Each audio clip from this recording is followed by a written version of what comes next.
The sound of laughter should have been echoing off the walls. The smell of pizza and birthday cake should have been thick in the air. But my tiny living room was silent, save for the soft, tinny melody of a forgotten cartoon playing on the TV. The only scent was the waxy perfume of 24 unlit candles on a princess castle cake that stood alone on the coffee table, a monument to a party that never was. My daughter, Chloe, sat on the floor in her brand new, sparkling blue Elsa dress, the crinoline skirt fanning out around her like a wilted flower. She wasn't crying. That would have been easier. She was just still. Her small hands rested in her lap, clutching the plastic scepter we'd bought for her, her eyes fixed on the empty room. "Maybe they're just late, sweetie," I said, my voice cracking with a forced cheerfulness that tasted like ash in my mouth. "You know how Grandma and Grandpa can be." She didn't answer. She just pointed a tiny finger at the clock on the wall. The party had been scheduled to start an hour ago. The phone sat silent and dark. I'd sent the reminders myself, a week ago, and then again yesterday. Chloe's 6th birthday. Our place, Saturday at 2 p.m. Can't wait to see you all. The responses had been quick, and uniformly empty. My mom, wouldn't miss it for the world, sweetheart. My dad, tell my little princess we'll be there with bells on. My older sister, Jessica, and her 2 perfect kids, we've got the present wrapped and ready. So excited. Lies. All of it, just polite, convenient lies. I felt a hot, sharp knot of humiliation and rage tighten in my chest. This wasn't a surprise. It was a pattern. My brother's kids' parties? They were command performances. Held at expensive trampoline parks or professional event spaces. My sister's family vacation photos? They were met with a flurry of likes and comments. But Chloe and I? We were the afterthought. The branch of the family tree that had grown a little too wild, a little too independent. I was a single mom. I worked 2 jobs, one as a receptionist at a dental office, the other doing freelance graphic design late into the night, to keep a roof over our heads and food on the table. We lived in a modest apartment, not a sprawling suburban house. We didn't have the latest gadgets or designer clothes. And to my family, that apparently made us less important. Less worthy of their time. "Mommy," Chloe's small voice pierced the heavy silence. Did I do something wrong? The question was a knife to my heart. I knelt down and pulled her into my arms, holding her tight, breathing in the scent of her strawberry shampoo. "No, baby. No, you did nothing wrong," I whispered into her hair, my voice thick with unshed tears. "You are perfect. This is not about you. This is about them." And in that moment, something in me broke. Not into pieces, but into something harder. Something colder. The last flickering hope that they would ever see us, truly see us, extinguished forever. I stood up, my jaw set. "You know what? Their loss." I forced a bright, genuine smile onto my face. "This just means more cake for us. And I think we should have a superhero and princess marathon. In our pajamas. With all the popcorn." Her eyes, so full of confusion and hurt, finally lit up with a tiny spark. "Really? And we can eat the cake first?" "We can do whatever we want," I said, and I meant it. We spent the rest of the afternoon in a nest of blankets on the sofa, gorging on cake and pizza, watching heroes save the day and princesses find their power. We laughed. We sang along. We were a party of 2, and it was perfect. The empty chairs in the living room ceased to be a mark of our rejection and became a symbol of our freedom. Later, as I tucked a sugar-comatose Chloe into bed, her arms wrapped around a new stuffed dragon, she looked up at me, her eyes heavy with sleep. "This was the best birthday ever, Mommy." Tears finally streamed down my face, but they were tears of fierce, protective love. "It was, baby. It really was." I cleaned up the living room, the silence now feeling peaceful instead of painful. I was done. Done trying. Done hoping. Done begging for scraps of their attention. The cord was cut. The next morning, the storm arrived. My phone buzzed violently on the kitchen counter. It was my mother. I took a deep breath and answered. "Sarah. Thank God you picked up." Her voice was shrill, panicked. Not the voice of someone calling to apologize for missing her only granddaughter's birthday. "Good morning, Mom," I said, my voice flat. "Don't good morning me. We have a crisis. Your father, he went and did something stupid." My father, the man who wouldn't miss it for the world, was apparently having a crisis of his own. What happened? He bought a new riding lawnmower. A John Deere. Without telling me. $1,500. And now the transmission in my car has gone out. The repair is $1,950. We don't have it, Sarah. You have to help us. I stared at the wall, my knuckles white on the phone. The audacity was breathtaking. They couldn't drive 20 minutes to eat a piece of cake, but they could demand $2,000 without a hint of shame. "Mom," I said, my voice dangerously calm. "I don't have $1,950. "Don't be ridiculous," she snapped, her panic turning to irritation. You're always so careful with your money. I know you have a savings. This is an emergency. An emergency of your own making, I countered. And no, I don't have it. Chloe's birthday and her new winter coat cleaned out what little I had set aside. There was a pause on the other end. I could almost hear the gears grinding in her head, recalculating. The disappointment of the party was irrelevant. Our struggle was irrelevant. All that mattered was their need. Well, she said, her voice turning cold and transactional. Then you can pay us back the money we spent on Chloe's birthday present. I froze. What present? The one we sent, she said, her tone implying I was an idiot. We had it shipped directly to you. It was a frozen deluxe play castle. Very expensive. $195. We need that money back. Now. The room seemed to tilt. There was no present. There had been no package, no card, nothing. They had skipped the party, broken my daughter's heart, and were now inventing a fictional gift to extort money from me. The coldness in my heart solidified into diamond-hard resolve. Mom, I said, my voice quiet and final. You didn't send a present. You didn't come to the party. The answer is no. I will not give you a single dime. The line went dead for a moment. Then, her voice came back, not shrill anymore, but low and venomous. Fine. You leave us no choice. We'll see what the police have to say about theft. She hung up. I stood there, the phone still pressed to my ear, the dial tone buzzing like an angry insect. The police?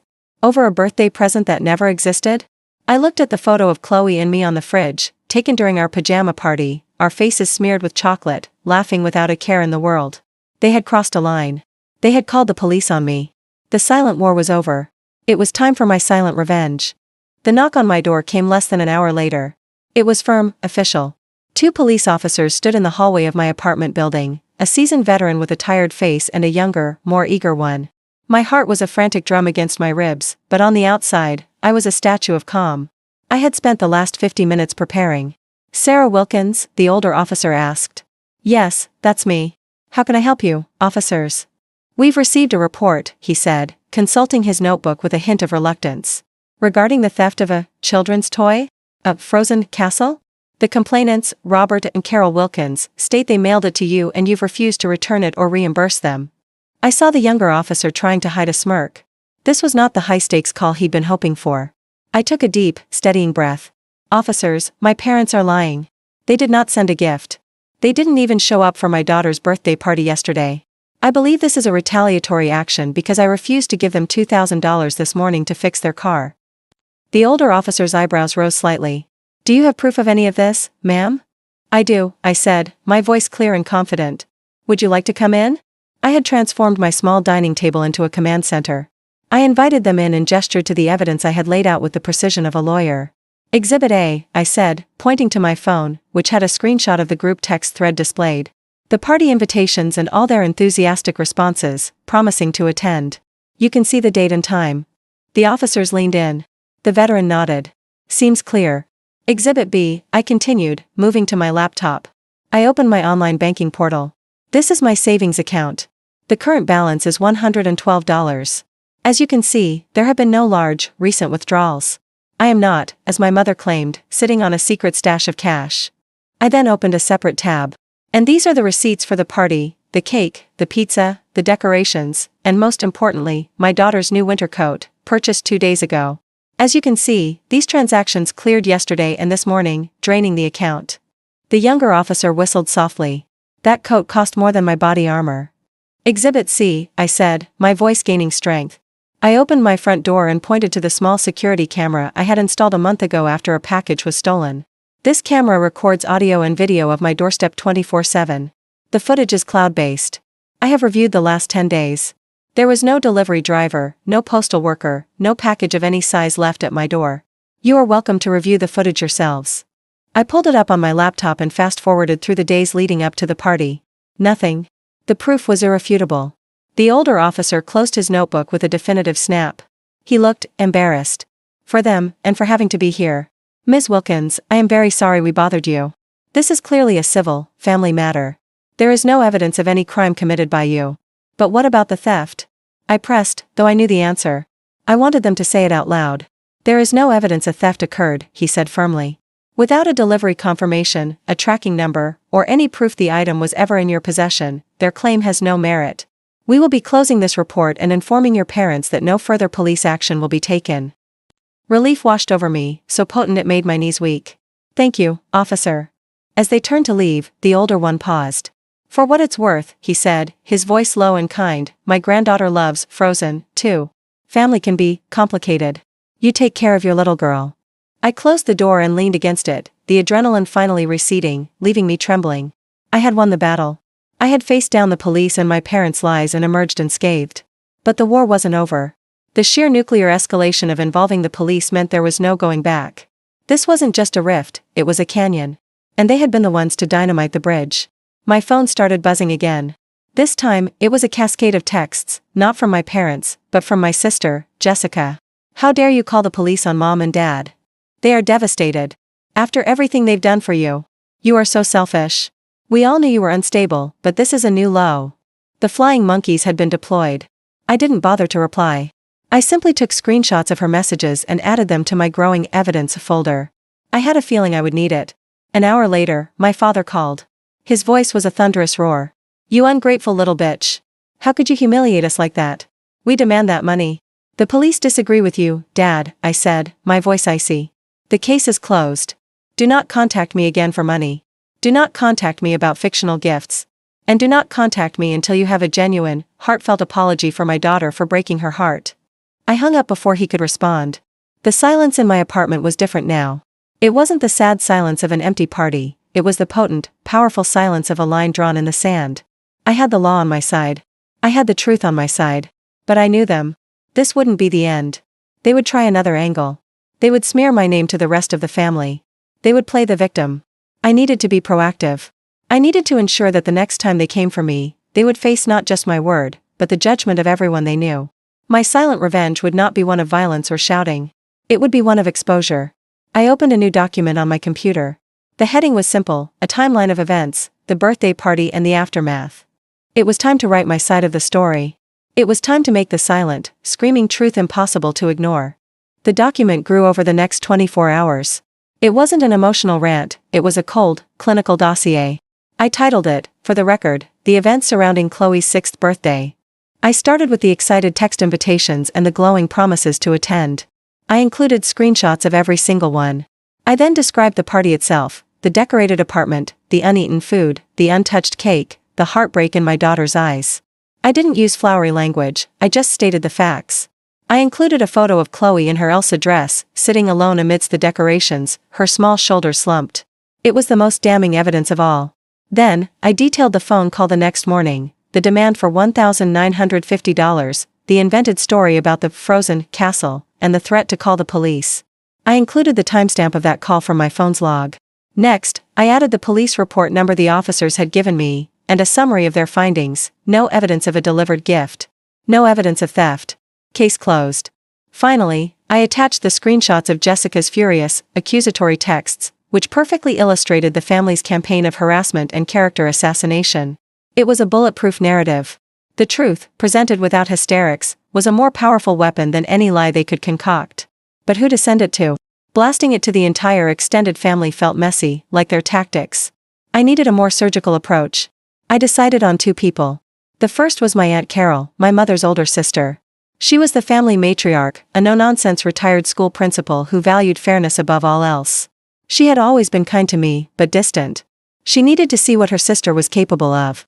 The second was my father's business partner, Martin. My father was a small-time contractor, and his reputation was everything. Martin was a decent, honest man. I knew he would be horrified by this behavior, especially the misuse of the police. I wrote a short, respectful cover note to each of them. "Dear Aunt Carol, I am writing to you because I respect your judgment and fairness. There has been a deeply upsetting situation involving my parents, and I feel you should have the full context, as I believe they may be presenting a different story to the family. I have attached a timeline of events for your review. My only goal is to protect my daughter and myself." I attached the file and hit send on both emails. Then, I waited.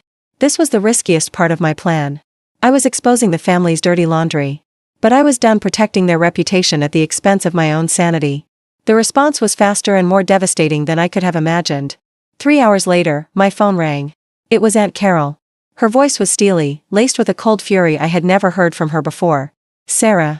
I've read your document. I am appalled. Truly, deeply appalled.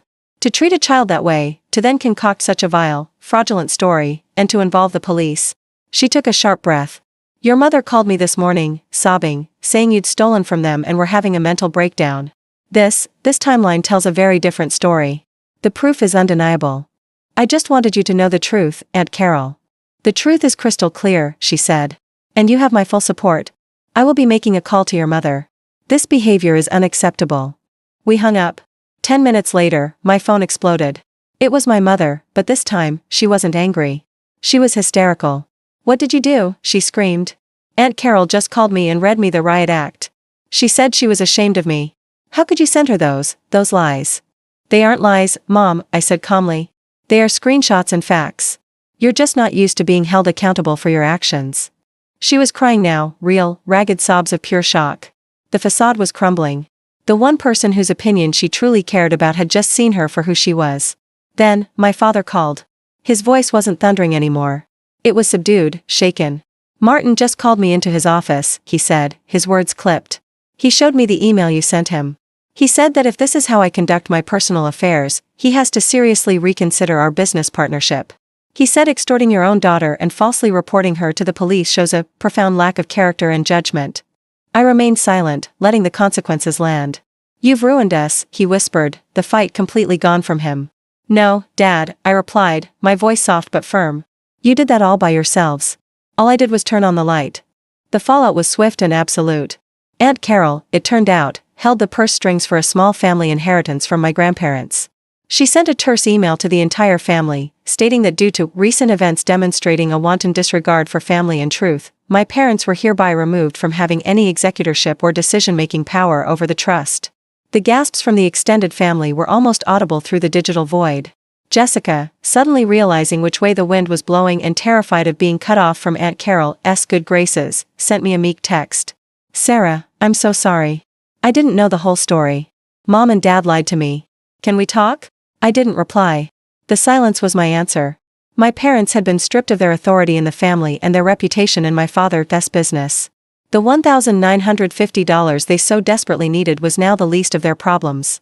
They were social pariahs, and they had no one to blame but themselves. A week later, a certified letter arrived. It was from my parents' lawyer. My heart sank for a moment, thinking they were suing me. But I was wrong. It was a formal letter, stating that they were formally retracting all claims regarding the fictional birthday gift.